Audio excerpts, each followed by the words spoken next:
नमस्कार. आम्ही मनालीला मित्र परिवारसह इथं आलेलो आहे आणि इथं आल्यावर खरंच म्हणजे फुल एन्जॉय करून राहिलो आम्ही तिकडे. आता प्रेम भाऊ, तुम्हाला कसं वाटलं इथे येऊन? तर नमस्कार दोस्तों, माझं नाव सौमित्र सरकार, प्रेम मेडिकल पडोली, महाराष्ट्र चंद्रपूर मधून.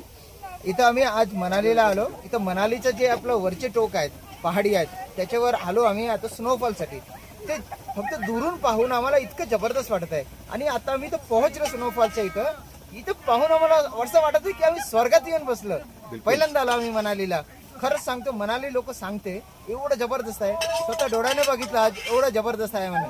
तुम्ही नक्कीच या एक वेळ तरी मनालीला आणि नक्कीच एक वेळ याचा आस्वाद घ्या मनालीचा. कसं वाटलं सचिन भाऊ तुम्हाला? जबरदस्त सर. माझं नाव आहे सचिन मोरेश्वर गेडेकर. मी महाराष्ट्रामधून चंद्रपूरमधून बिलॉंग करतो आणि हे माझी सेकंड टाइम आहे मनालीची.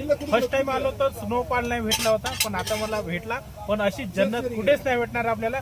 एक वेळा तरी हे जन्नत पाहायसाठी हर व्यक्ती यावं. कैसा लगा? मी देवांशू घरामी, मी चंद्रपुरात राहतो. बट फर्स्ट टाइम मी मनालीला येत आहे. इतकं छान वाटत आहे.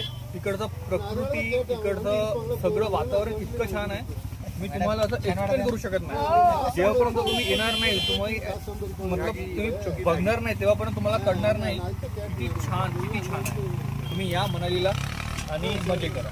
आता आम्ही नमस्कार. आता आम्ही मॅगीचा आस्वाद घेत आहे इथं. सर्व मित्रांनी म्हटलं आहे की स्वर्गासारखं वाटत आहे आणि खरंच इथं आल्यावर वाटतात. पण गोष्ट अशी आहे की कंटिन्यू तुम्ही इथं जास्त वेळ राहू शकत नाही. जास्तीत जास्त एखादा तास 2 तास तुम्ही एन्जॉय करू शकता. त्यानंतर शरीराला गरमी लागणारच आहे इथं. ठीक आहे, धन्यवाद सर्वांचे. थँक्यू.